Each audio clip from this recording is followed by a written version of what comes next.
Jaya Radha Madhava Kunja Bihari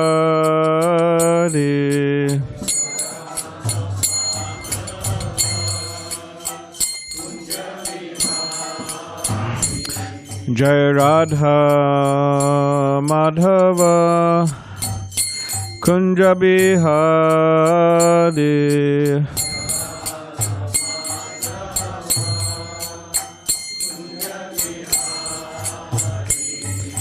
Gopi Jana Vallabha Girivardhari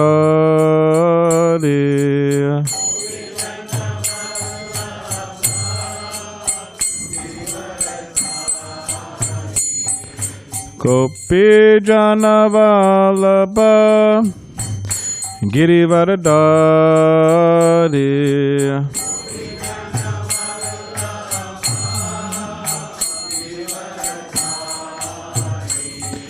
Yashoda Nandana Braja Jana Ranjana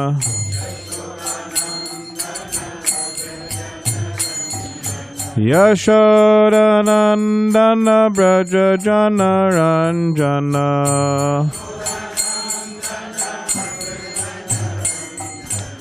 Yamuna Tira Vanachari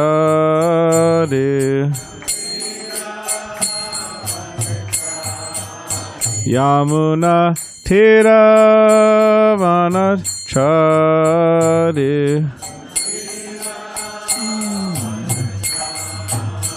Jaya Radha Madhava Kunja Bihari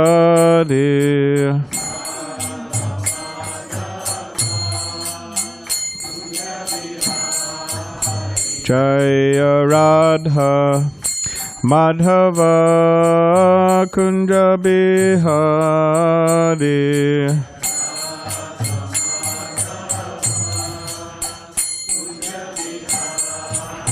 Jaya Radha Madhava Kunja Bihari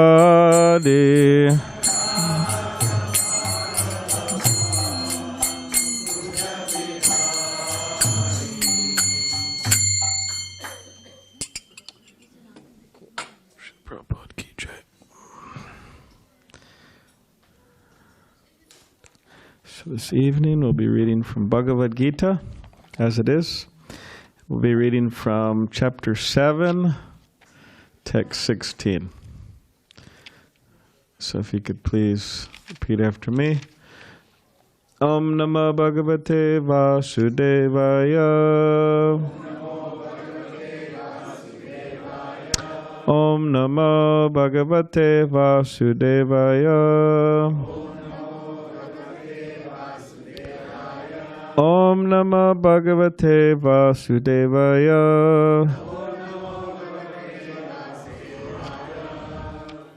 Okay, so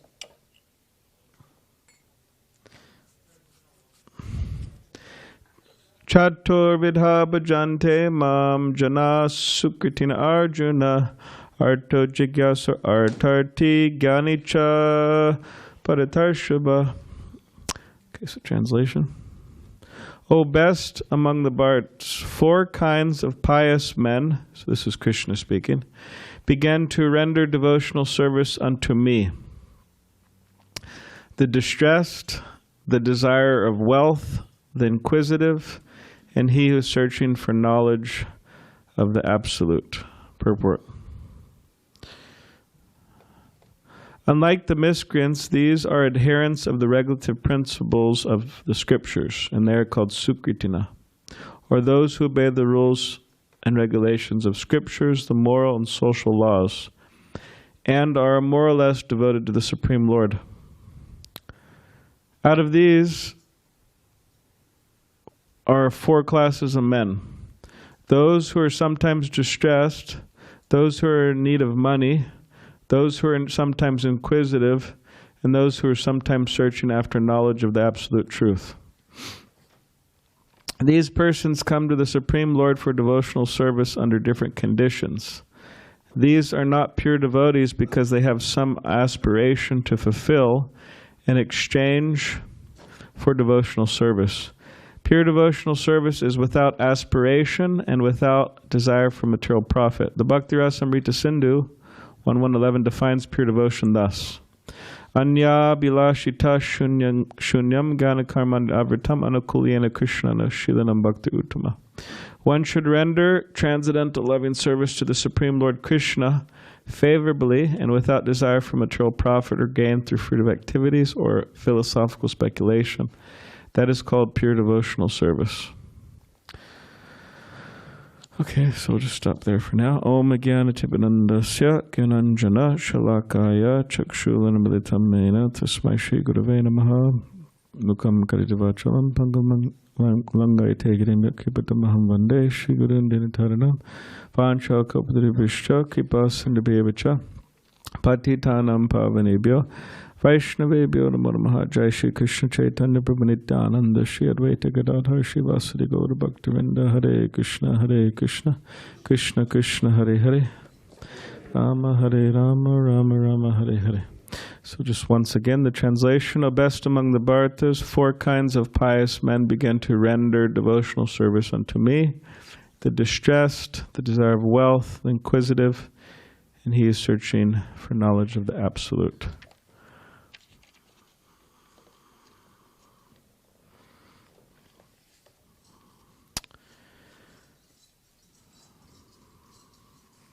So one devotee has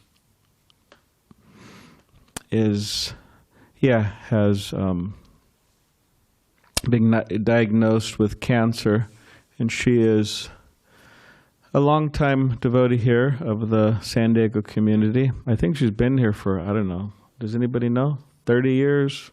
Probably more, 40 years? 35? And her and her husband been in this community for quite a long time. And yeah, she's helped the temple in so many different ways throughout the years, her and her husband. And just overall, a very kind devotee. So that is laudably.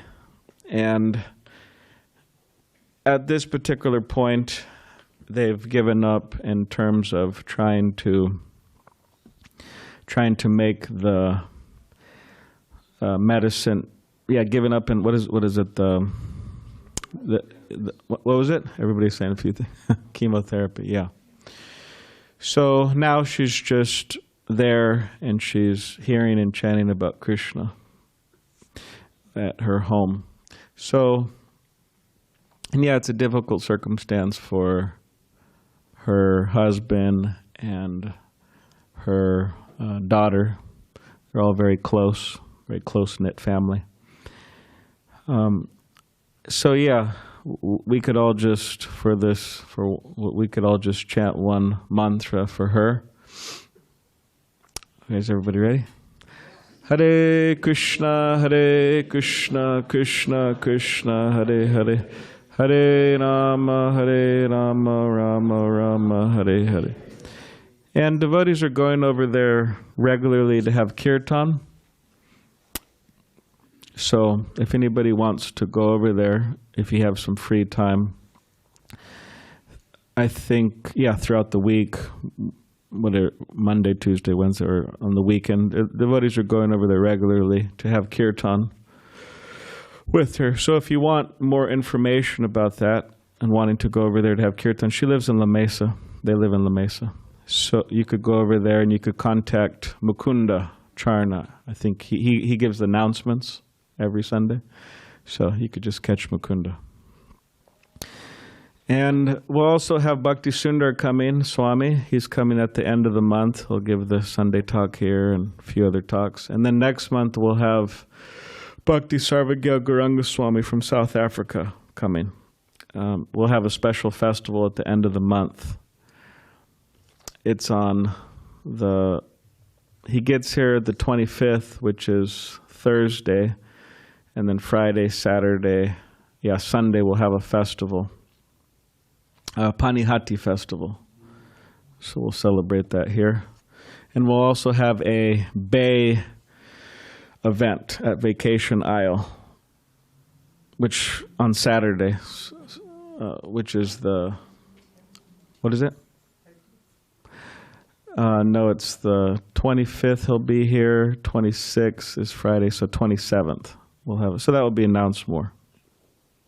We'll have Kirtan there and Prasadam and everything at the Bay.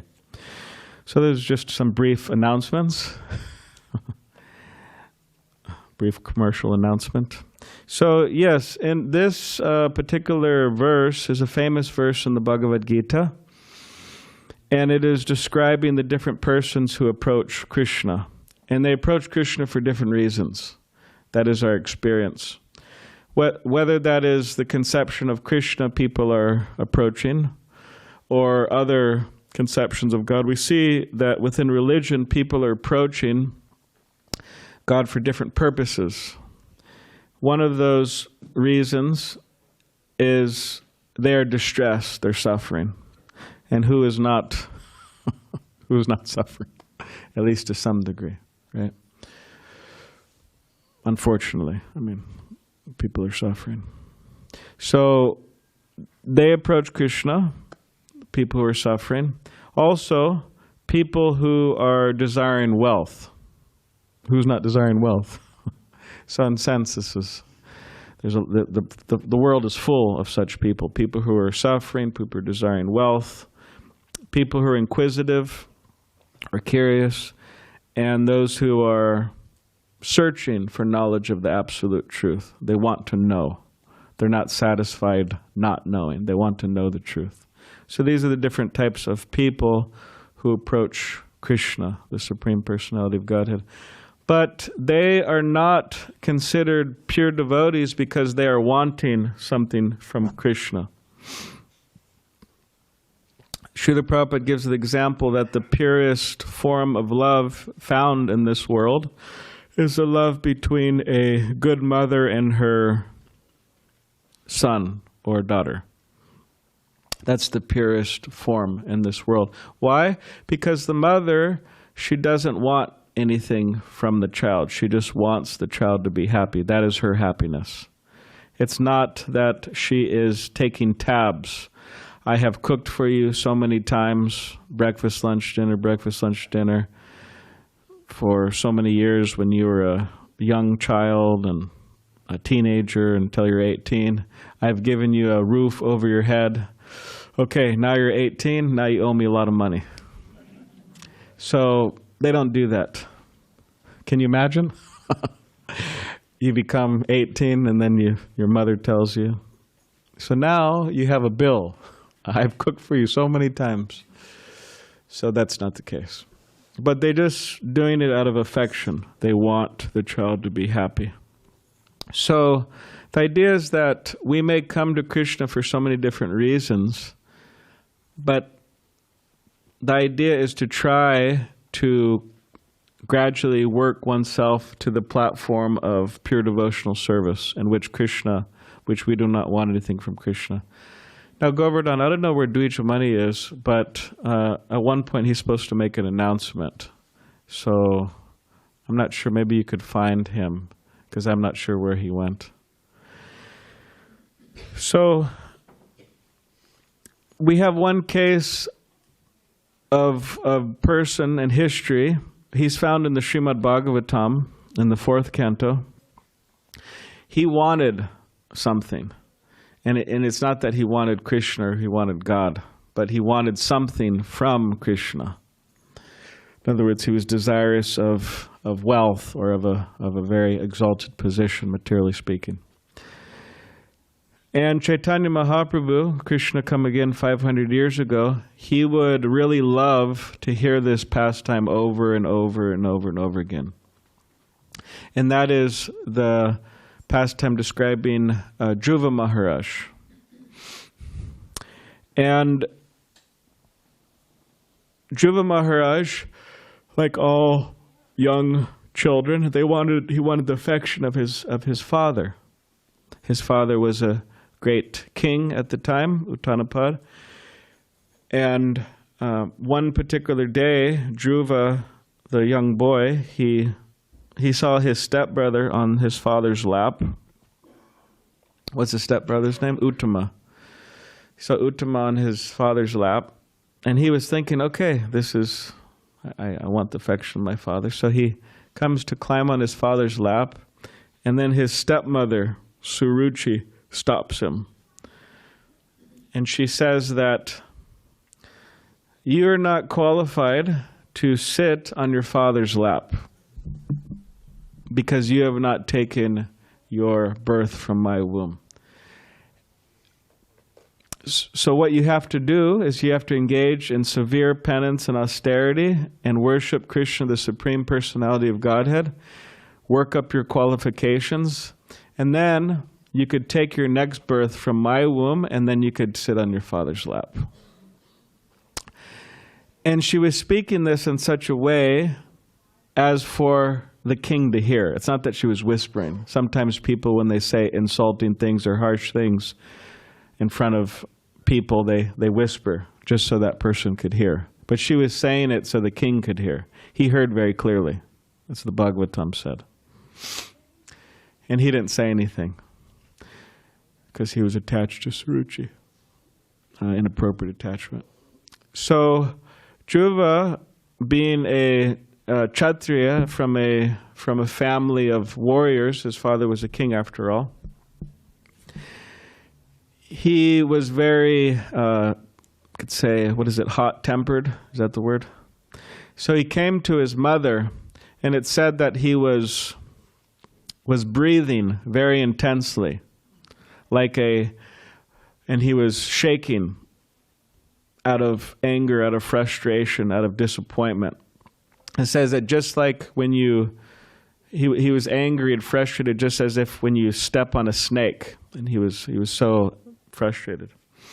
And he came to his mother, Suniti, and he couldn't even explain himself. I don't know if maybe some of you have had this experience when you're a child. You were crying and frustrated, and your parents were standing there, or your parent was standing there, and you couldn't even explain what the problem was. Or maybe as a parent, you've had that experience.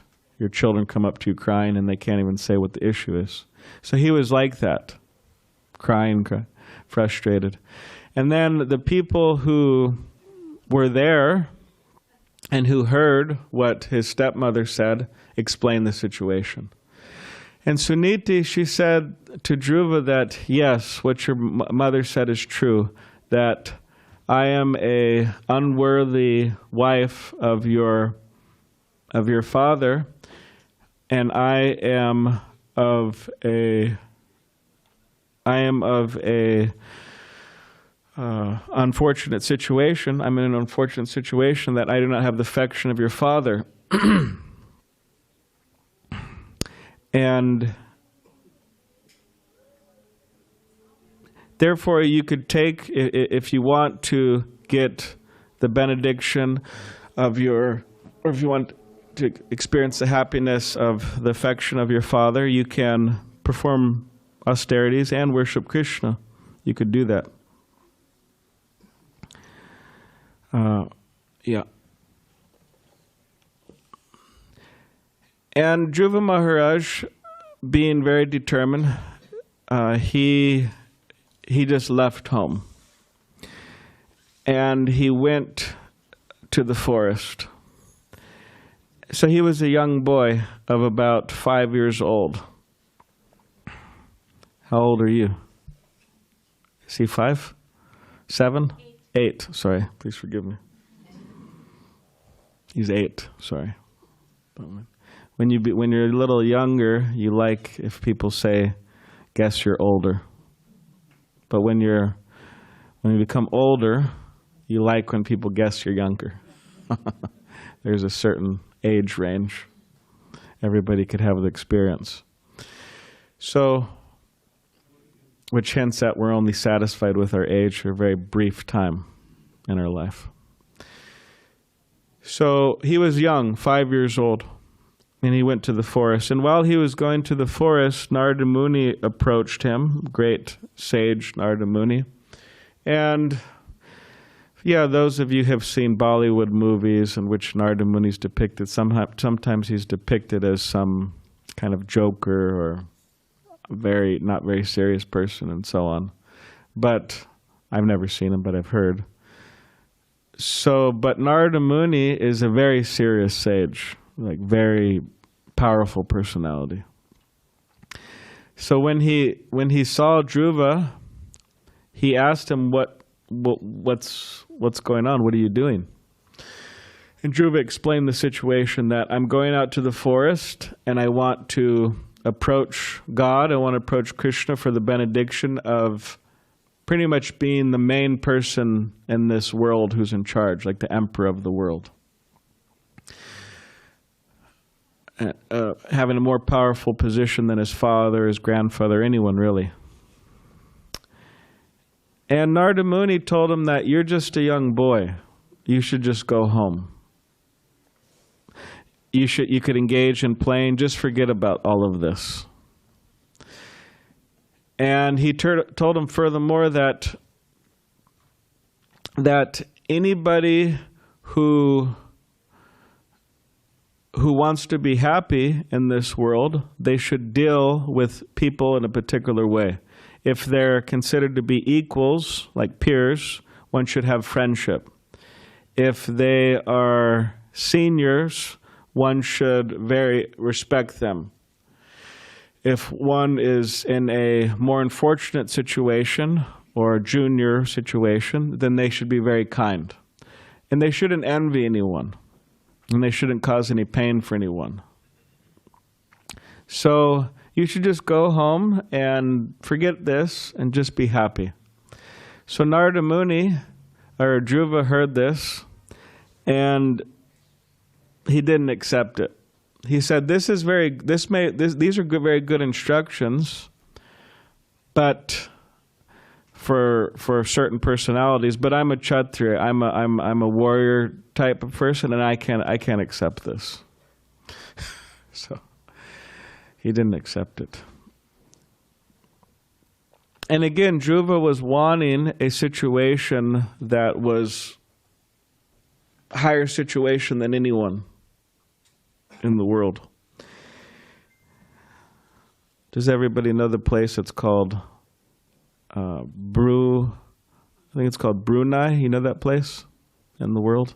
Very small.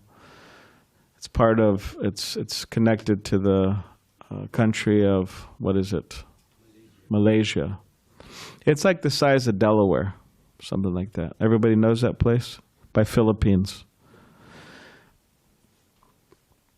So there's a ruler there. He's been there many, many years. And anyone want to guess how many luxury cars he has? No, way more. Pretty close, a little less. He has 7,000 luxury cars. Luxury means $700,000 to $1.3 million each one cost. So it's something like $5 to $9 billion worth of cars. But has anyone desired such a thing in this room? How many cars have you desired? 1, 2, maybe 3. But 7,000. So the guy's very enthusiastic. You can't take him with him, though. That's for sure. Next life, you can't take. But it's not that Dhruva Maharaj wanted to be in control of like Brunei or something, like equivalent to Delaware or even the United States, but he wanted to be in charge of the whole world, which means he wanted the opulence of the world. So in other words, historically speaking, this person, Dhruva, really demonstrated one of the biggest material desires in the history of the world. So, but Narada Muni, he understood that very clearly, and he gave him a process, knowing that this process would purify him. And he gave him the process of worshiping Krishna in a particular way in the forest there, centered around chanting a particular mantra. And which one was that? Om Namo Bhagavate Vasudevaya. So he was doing that and performing so many austerities. And at one particular point, he became so qualified that in his meditation, while he was focusing on Krishna within his heart, or Vishnu within his heart, he opened his eyes and Lord Vishnu appeared there. Krishna appeared there.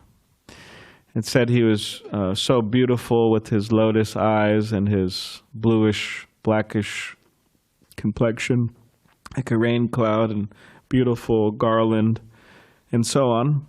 Most attractive personality.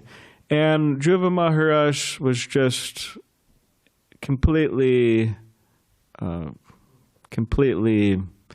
absorbed in him. And at that particular time, he had so many beautiful realizations that there's a particular shloka. Would you like to chant that, Dravida Prabhu? It's a famous shloka. We're going to pass a mic to you. He chanted, Dhruva Maharaj, he was a young boy, so he wasn't learned in Sanskrit and all of that, or offering eloquent prayers. He was a young boy. So Vishnu, Lord Vishnu, he put his conch shell on his head. And then, at that particular point, Dhruva Maharaj started offering so many beautiful prayers. And one of these prayers is this prayer. Sthana bilasi tapasi stitoham tvam praptavan devamanindra guhyam kacham vichinvan abhidivya ratnam swaman katasto stitmandayache. So can you give the translation, please? Sthana bilasi tapasi stitoham, desiring a sthana, a position. He described the position of the emperor of the world. I was situated in great austerity, tapasi stitoham. But now I've gotten you. You've appeared to me. He's talking to Vishnu. Tvam praptavan devam anindra guyam, or hidden even away by even the greatest yogis and meditators. Anindra guyam. Now I realize that empire I wanted, that worldwide, universe-wide, was like broken glass. Kacham vichindran abhidivya ratnam, compared to the divine jewel of your presence before me, your mercy upon me. Yes. And therefore, the punchline, which Prabhupada would often quote alone, Swamin katatos mivadangniyakshi, oh my Lord, I don't want anything else. And now I don't want anything. Yes, so when he saw Vishnu, as Dravida Prabhu was explaining in this prayer, that he told Vishnu that I was desiring a position that was like the emperor of the world, really the main controller of the world. I was wanting such a high position. But now, upon seeing you, I've realized that those desires were like broken glass. You know the value of broken glass? Does everybody know? Like, for example, here in Pacific Beach, they say in Vrindavan there's like 5,000 temples of Krishna. So on Pacific Beach, there's about 5,000 bars and tattoo shops, and smoke shops. But bars means people are drinking a lot. Sometimes when they get really out of hand, they drink their beer bottles and they smash them on the ground. So you can imagine a bunch of beer bottles smashed on the ground. What's the value of all that glass? Maybe you could collect it and make some art or something, but it's not very valuable. So he was saying that, yes, my desires were just like that, like broken glass. I was desiring broken glass in the form of all of these material desires. But now I have had your darshan, I've seen you, and that is like a divine jewel, divya ratnam. They have glass versus a divine jewel. And he's saying, now I am fully satisfied. So the history of Dhruva goes on. Krishna gives him a position of the ruler. He didn't want it, but Krishna gave it to him. So to teach, because he was in the right consciousness, he was able to rule things properly for many, many years. And there's other points that are brought up in his life in the history of the Bhagavatam. But That's in the 4th canto. So within the Srimad Bhagavatam itself, 1st canto, 2nd canto, 3rd canto, 4th canto, there's 12 cantos. There's so many beautiful descriptions of Krishna and his pure devotees and their loving exchanges. So Ramachandra is mentioned in the 9th canto. They have 10th canto. That's the pastimes of Lord Krishna from his appearance in spending time in Vrindavan and Mathura and Dwarka. And you have also Matsya, the fish incarnation. You have Kurma, also brought up the tortoise incarnation. You also have the pastime of Lord Nrsingadev and Hiranyakashipu and Prahlad Maharaj in the 7th canto. So in this way, the Bhagavatam is just completely jammed-packed with so many beautiful descriptions of Krishna and his devotees, and them offering so many beautiful prayers. And it is something that our previous spiritual teachers recommend that we take as a daily dose of. We take a daily dose of the Bhagavatam. In other words, we hear the message of the Srimad Bhagavatam. So this particular time of the year is a time when we're trying to distribute as many Bhagavatams as possible. What did it say there? Yeah, 100,008. We could do 9 or 10 but 100,008 Srimad Bhagavatam sets in San Diego. Just joking, but throughout the world. We could do that too, but throughout the world. So far, in every temple throughout the world, so here we're in San Diego, there's temples in Africa and India and Australia, New Zealand, South America. Every temple throughout the world is trying to distribute as many sets as possible, because knowledge is light and it is meant to destroy the ignorance, the darkness of ignorance. So it's a special time of the year where we're trying to achieve that. And by September of this year, the idea is to distribute that 108,000. Yes. Sorry, 100,008, sorry. So far, San Diego Temple has distributed how much? 20 sets? Okay, and what's the goal? Okay, so the goal for the San Diego Temple is to distribute 108 sets. And so far we've distributed 20 sets. So if you haven't got a set, you could take a set. And if you've already got a set, you could take a set and give it to your friends or your family. Or you could sponsor a set, or you could partially sponsor a set. And this is a very small price, actually. How much is the latest iPhone? Everybody knows. When's the next one coming out? Anyone know? Nobody knows. Okay, everybody's detached here. I think it's about $1,000. The phone, latest phone now. So this Bhagavatam is just a fraction of a fraction of a fraction of a fraction of a fraction of that price. Very small price, actually, just $250. So if you could buy one or get one for someone, or sponsor one or partially sponsor one, you could give a certain amount towards the Bhagavatam, or partially sponsor Bhagavatam. Whatever we could do, because the idea is to distribute as much as possible for the benefit of people. So this is a good time to do that. Okay, so I'll stop there. Does anybody have any question or comment about? Yeah, real quick. Yes. As probably most of you know here, we just began today Purushottama Adhika Mas. Yes. And I read today the wonderful glories of this, some of the wonderful glories of this month.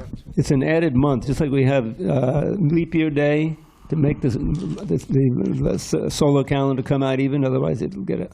So there's a whole month in the Vaishnava calendar that does that. So it happens once every 3 years, and it is said, just like everyone knows, Damodar month, the month of Kartik, you do any service, it's multiplied, it's more valuable. But it's even more so for this month, even more magnified. Yes. Conversely, any sins you perform are also more and more extreme. So avoid with the sins, just do service, and contribute to this wonderful marathon, and you get a lot of points with Krishna. Yes. Yeah. So it's a special month, and whatever we do in this month will be multiplied. So, this set's $250. Okay. Any other question? Yes. About class. Here you go, Matsuji. Thank you. Hare Krishna Balaram Prabhu, thank you for your class and for all your classes and thank you for all you do. Thank you. Okay, so you mentioned suffering, and you said, who is not suffering? And Badrinarayan Maharaj once said, we are rarely free of any of the sufferings, like the weather's good, nobody's bothering us, nothing's hurting. So perhaps you could remind us of the miseries of this world?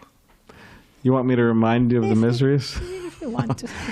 I thought we were trying to forget them. So it says actually sometimes in a Bhagavatam class or Kirtan or so on that you actually forget the miseries of material existence. The more we're able to focus on Kirtan or the Bhagavatam, the more one forgets the miseries of material existence. But in brief, the miseries of material existence are categorized into three. Those caused by other living entities, maybe family, maybe friends, maybe co-workers, mosquitoes, so on. Those caused by natural disturbances, too much rain, not enough rain, etc., etc. Hurricanes, earthquakes, fires, and those caused by one's own body and mind. So those are the general categories, and there are so many ways in which they can affect us. But the idea is to, get free of those really by being Krishna conscious. Because by Krishna consciousness, one is less affected by them because they become like transcendental to them. That's the idea. So, any other? Yes. Can someone pass him the mic? Can you pass? He could say it into the mic. Here, pass him the mic. The mic's right there. It's an important announcement. Please. Please. It's for the encouragement of others. I'd like to sponsor 4 sets of Bhagavatam sets. Okay, thank you very much. 4 sets of Bhagavatam. Very good.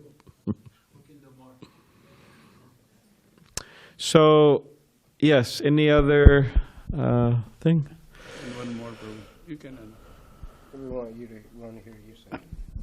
I would like one more. If somebody wanted to take it, I already have one. Okay, sure, great. Thank you, Hare Krishna. Okay, so that's 5 sets. Okay, very good. He said if anybody doesn't have it, they could take it. So I'm not sure. It's a good deal for somebody. So thank you very much to both of you.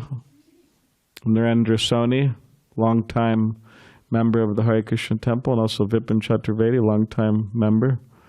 How long have you two been coming to the temple? I've been coming since 97. Okay, 1997. Okay, nice. And what about you? 1978. Okay. All right, very good. Thank you for being committed and coming back. Okay, any other question, comment?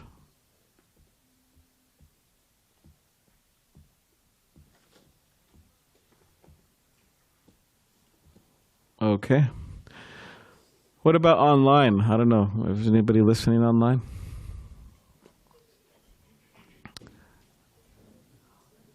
You have something? Okay, can you pass him the mic? He's Narendra Soni. Something right there. Right here. Next to you.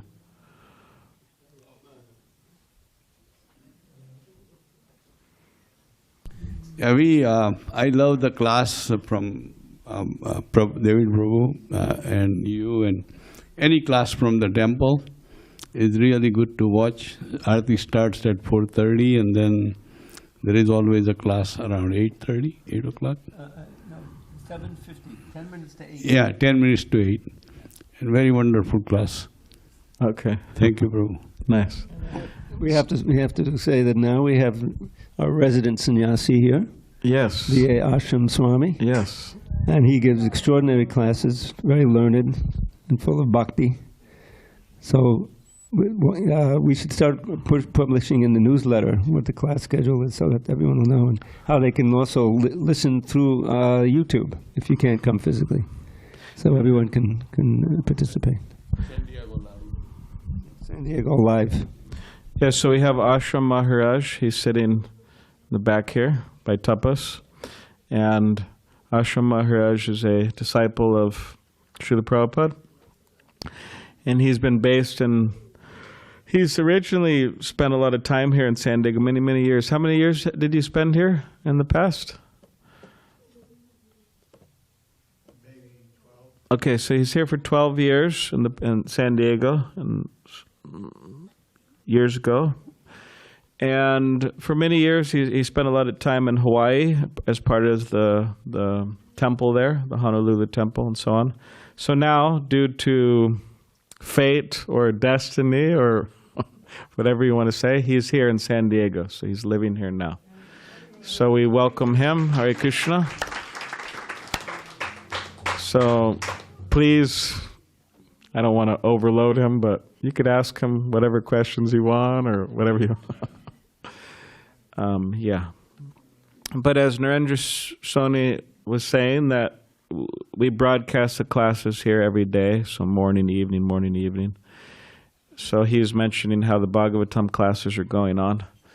So yeah, you could tune into those if you like. We're going systematically through the Srimad Bhagavatam. When I joined, it's about 20 years ago, and we're in the 10th canto. So it's taken us a while. Now, I think the end of this month we'll be in the 10th canto. So it takes a while to go through. 2 weeks from today. Yeah, 2 weeks from today. So, but whether it's our classes or whether it's classes, they're giving classes in Mayapur, they're giving classes in Vrindavan, they're giving classes all over the world. And it's being live broadcasted in the Hare Krishna temples. We could listen to that. We're driving to work. That's 30 minutes, or however long you drive. Driving to work, or we're cooking, or we're cleaning, or whatever we're doing, we could be listening. And in this way, it's elevating us. So that's the idea. Yes. Yes, yeah, everything's broadcasted here. It's like a reality TV show. Sometimes I see people and they're like, "Hey, I saw you were late to the morning program. You weren't there at 4:30 a.m." I was like, "Well, how do you know?" "Well, everything's being broadcasted." So, you've been gone for a while? We haven't seen you. Are you okay? You sick? So, Balaram, yes. I feel I should offer a little Hare Krishna to our good friend Tapas here, who has set up all of these cameras and he oversees this broadcasting. Yeah, Tapas is our tech man, so he's doing all of that.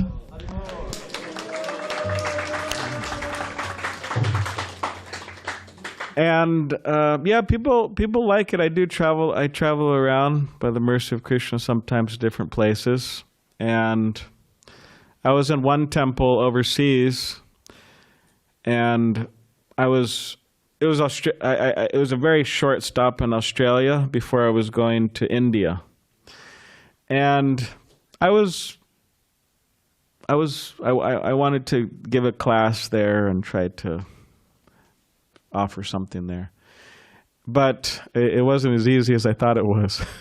It's not that everybody's dying to hear me. Surprise, surprise. But I was there, and one devotee, she came up to me, and I'm telling this for the reason of thanking tapas and encouraging tapas, but not for myself, but to encourage you. But she came up to me and she said, "Oh, you're Balaram Das, right?" I said, "Yeah." And she goes, "Yeah, we watch you on YouTube." And we actually, a lot of the Australian devotees there in Melbourne, they said they tune in to San Diego and they watch the classes somehow or other. So on that basis, she's like, "Are you going to give some class?" And I said, "Well, I was kind of hoping to, but it's not looking so good." And then she said, "Oh, all right, well, let me try to speak with someone." So they spoke with someone. They had a Sunday feast going on 20 minutes away from the temple at a new center. So I went there and I gave the talk. And so yeah, people are liking and listening, so it's good. Yes. Can you give her the mic, please?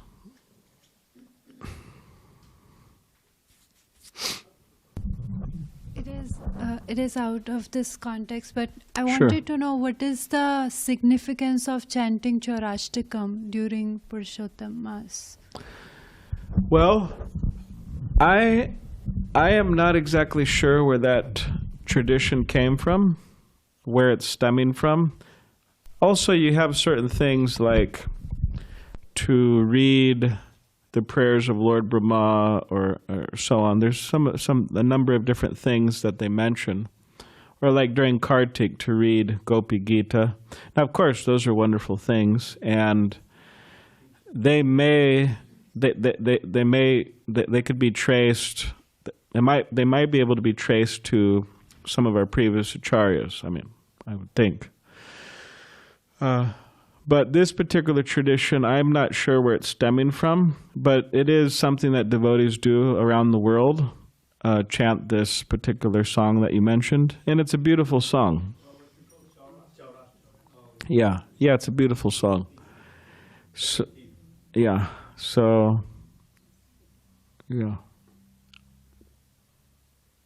But yeah, you could do that. Are you doing that every day? Oh, I see. Mm-hmm. Yeah. Yes. Can you give her the mic, Govardhan?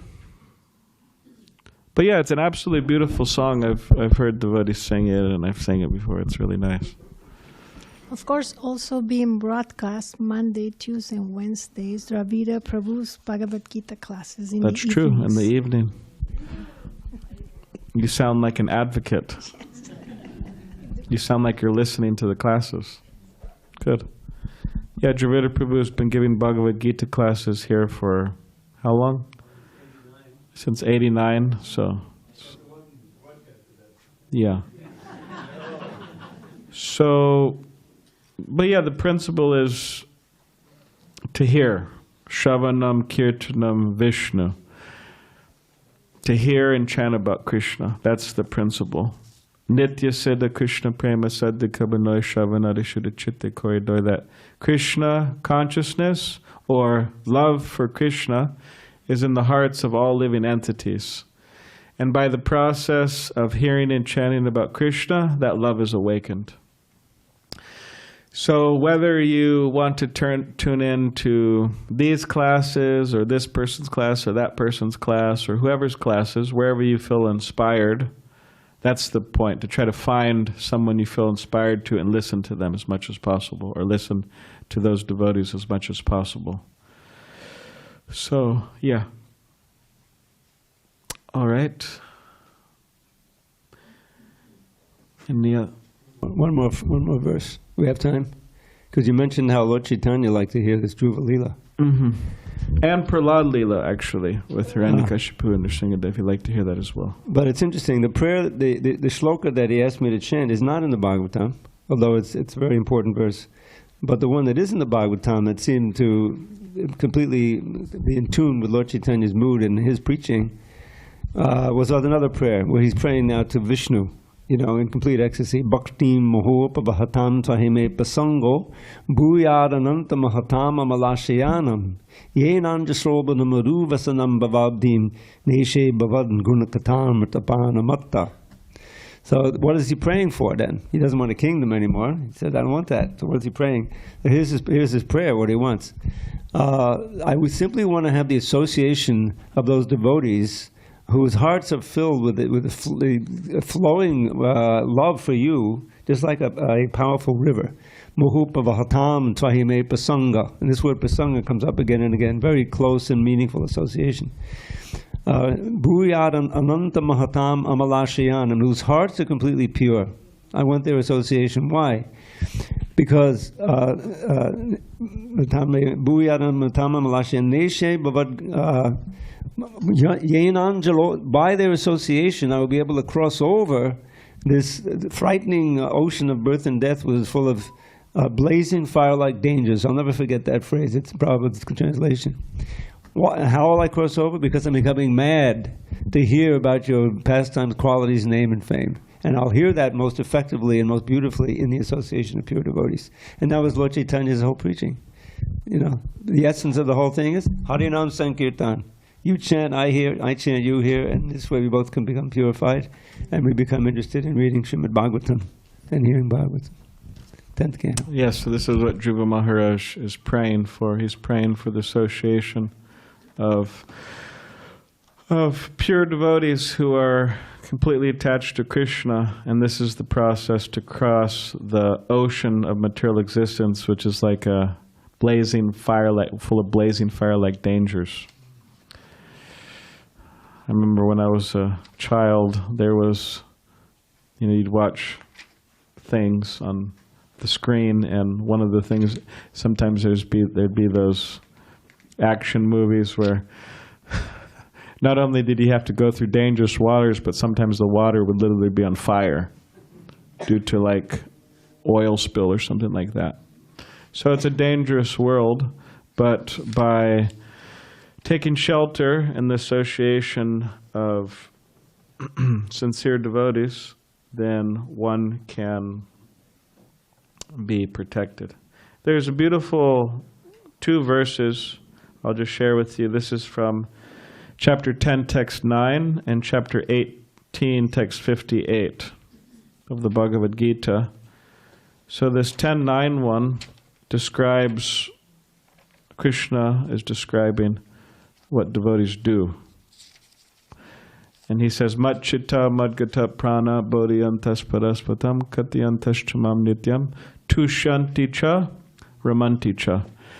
And he says, the thoughts of my pure devotees dwell in me. Their lives are fully devoted to my service, and they derive great satisfaction and bliss from always enlightening one another and conversing about me. So they're giving life to each other in the form of having spiritual discussions about Krishna. And Krishna further says in the 18th chapter, because we're talking about things being difficult, and anyone who's spent some time in this life knows that things could be a little difficult. So Krishna gives a recommendation about that. He says, Mat chitta sarvadurgani mat prasadat tarishyasi atad chet tvam ahankaran na shoyasi vinakshyasi.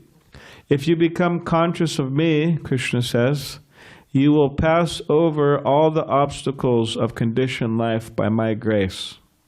However, if, however, you do not work in such consciousness, but act through false ego, not hearing me, you will be lost. So, so we can take shelter of Krishna, take shelter of the devotees, and pass all of these obstacles and difficulties. All right, so Dvijamani, would you like to, unless somebody else has anything, any other thing that someone wants to say, question or comment? All right, so Dvijamani, you could stand here and make an announcement. I think he needs a mic. You need a mic. There's a mic right there.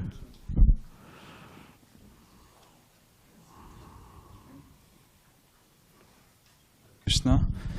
Thank you, Balaram Prabhu, for a nice discussion.